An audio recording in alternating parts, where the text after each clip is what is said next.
इंद्रजीबी जंब पर बाड़व सुबंब पर रावण सदम्ब पर रघुकुल राज है। पौनवारी वाह पर संबुरति नाह पर जो सहस्त्र बाह पर राम द्विज राज है। दावा दंड पर चीता मृग झंड पर भूषण वितुंड पर जैसे मृगराज है। तेजतम अंश पर कन्न जिमी कंस पर तो मनेंच वंश पर शेर शिवराज है। शेर शिवराज है, शेर शिवराज है।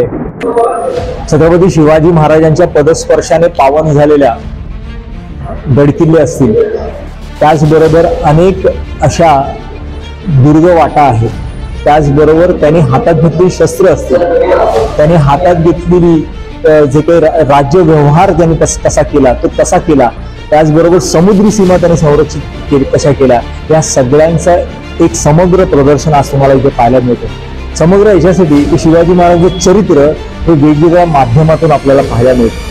मग ते गडकिल्ले असतील, त्यांची पत्र असतील, त्यांची लेखन प्रशस्ती असेल, त्यांनी आरमार कसं निर्माण केलं, हे सगळं जेव्हा अभ्यासतो तेव्हा खऱ्या चरित्रामधनं आपल्याला हे कळतं की शिवाजी महाराजांनी ह्या अनेक सत्तांना नामोहरण करण्यासाठी त्या स्वराज्याची निर्मिती केली, स्वत्वाची भावना निर्माण करण्यासाठी हा स्वराज्य निर्माण केलं। मग त्यांनी काय काय केलंय, आपण शिवाजी महाराजांना father of the Indian navy म्हणतो, भारतीय नौदलाचे जे जनक आहेत। मग त्याने आरमार निर्माण केलं। हे आरमार का निर्माण केलं, त्याला माहिती आहे की समुद्रावरून अनेक सत्ता येणार आहेत, ते आपल्या इथे येतील, आपल्या स्वराज्याला त्याचा धोका असल्या कारणाने आपल्याला आपला आरमार सिद्ध करणं गरजेचं आहे। अनेक जलदुर्ग त्याने त्याच्यामध्ये बांधलेले आहे। मग कुठे सिंधुदुर्ग किल्ला बांधलाय, विजयदुर्ग बांधलेला आहे, पद्मदुर्ग आहे, खांदेरीचा किल्ला बांधलेला आहे। अनेक दुर्ग बांधताना, जलदुर्ग बांधताना त्यांनी आपल्या समुद्री सीमा देखील तितक्या संरक्षित केल्या, कारण या समुद्र सीमा संरक्षित करताना आपल्याला साहुकारांच्या तर्फे इथे जास्तीत जास्त महसूल गोळा व्हायला पाहिजे याच्यासाठी त्यांनी पाहिलं। जेव्हा कल्याण भिवंडी त्यांनी आपल्या ताब्यात घेतलं आणि कल्याण भिवंडीला स्वतःचा आरमार निर्माण केलं, तेव्हा तंत्रज्ञान विकसित नव्हतं। मग ते तंत्रज्ञान विकसित असलेल्या देशांकडनं म्हणजे पोर्तुगीजांकडनं, ह्या मोठ्या सामुद्रिक सत्ता आहेत, त्यांच्याकडनं इंजिनियर्स हायर केले गेले। ते तंत्रज्ञान आपल्याकडे सगळ्या आपल्या स्थानिक लोकांना ते शिकवण्यात आलं आणि नंतरच्या कालखंडामध्ये आपल्या स्थानिक लोकांनी हे आरमार निर्माण केलं आणि ते गस्त घालायला लागलं। या कोस्टल गार्डिंग जे ज्याला म्हणतो आपण, समुद्रीच्या सीमा, स्वराज्याच्या सीमा ज्या आहेत त्या संरक्षित केल्या शिवाजी महाराजांनी। रायगड किल्ला जेव्हा घेतला आणि रायगड किल्ला जेव्हा राज्याभिषेक जेव्हा त्याच्यामध्ये करून घेतला, राजगड ते रायगड हा प्रवास त्यांचा पाहिला आणि रायगडाच्या वरती राज्याभिषेक करून घेतल्यानंतर शिवाजी महाराजांनी काय वेगवेगळे बदल आपल्याला केलेले पाहायला मिळतात। राज्य व्यवहारामध्ये, लेखन प्रशस्तीमध्ये ते बदल आपल्याला पाहायला मिळतात। म्हणजे कसे बदल पाहायला मिळतात की आता भाषा जी आहे ती किती महत्त्वाची आहे। आपल्या भाषेमध्ये अनेक परकीय शब्द त्या काळामध्ये शिरकाव झाला होता, अनेक आपली भाषा ही भ्रष्ट झाली होती। पर्शियन जे मुघलांचे जे शब्द असतील, पर्शियन जे शब्द आहेत, अरेबिक स्क्रिप्ट जी आहे ती आपल्या या लिपीमध्ये देखील वापरण्यात आली होती, शब्दांचा वापर जास्ती होत होता। एक उदाहरण दाखल एक शब्द आहे, आपण समई हा शब्द म्हणतो, समई हा फारसी शब्द आहे जो आज देवारात जाऊन बसलेला आहे।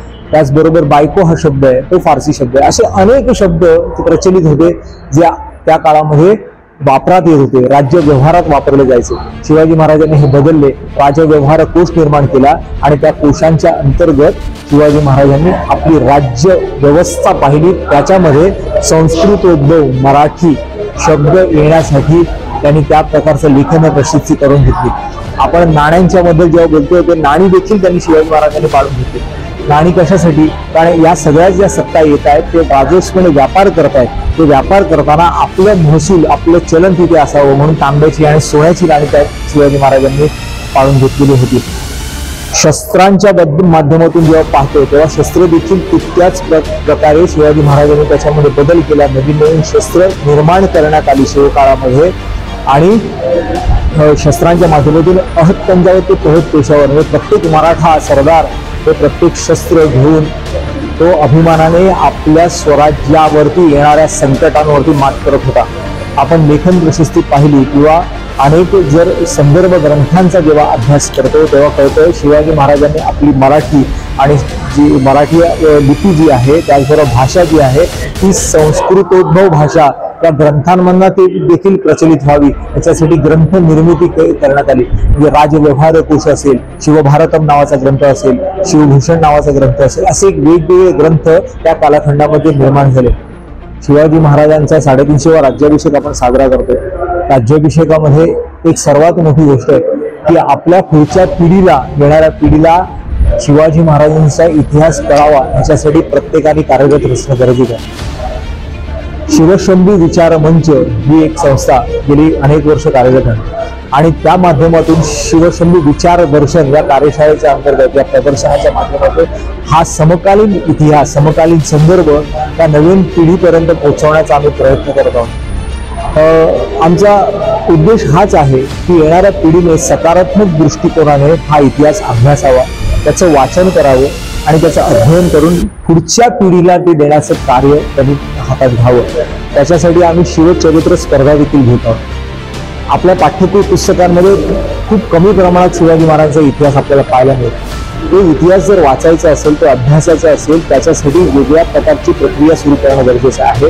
ती श्री शिवाजी रायगड स्मारक मंडळ यांच्या अंतर्गत सुरू केलेली आहे आणि त्याच्यामधनं वेगवेगळ्या शाळांमध्ये 8वी, 9वी, 10वी याच्यासाठी आपण पाठ्यपुस्तकं बनवली आहेत, जेणेकरून त्या मुलांनी त्याचा अभ्यास करावं, त्या अभ्यास करून त्याच्या परीक्षा द्याव्यात, जेणेकरून थोडाफार का होईना शिवाजी महाराजांचे चरित्र या पुस्तकांमधून त्यांना अभ्यासाला मिळेल आणि येणाऱ्या कालखंडामध्ये तो अभ्यास अधिक वृद्धिगत करून इतर त्यांच्या पुढच्या येणाऱ्या पिढीला ते जास्तीत जास्त प्रमाणात समजून सांगतील की छत्रपती शिवाजी महाराजांनी आपलं स्वतःचं साम्राज्य, स्वराज्य इतक्या मोठ्या प्रमाणावरती निर्माण केलं। नाहीतर अभ्यास जर केलाच नाही तर ते असंच संपुष्टात पडेल, मागे पडेल आणि फक्त छत्रपती शिवाजी महाराज इतकेच या भारत खंडावरती राज्य करत होते एवढंच वाक्य लिहिलं जाईल। त्याच्यापेक्षा मोठं वाक्य रचना करणं खूप गरजेचं आहे, जे छत्रपती शिवाजी महाराजांनी त्या काळामध्ये केलेलं आपल्याला पाहायला मिळतं।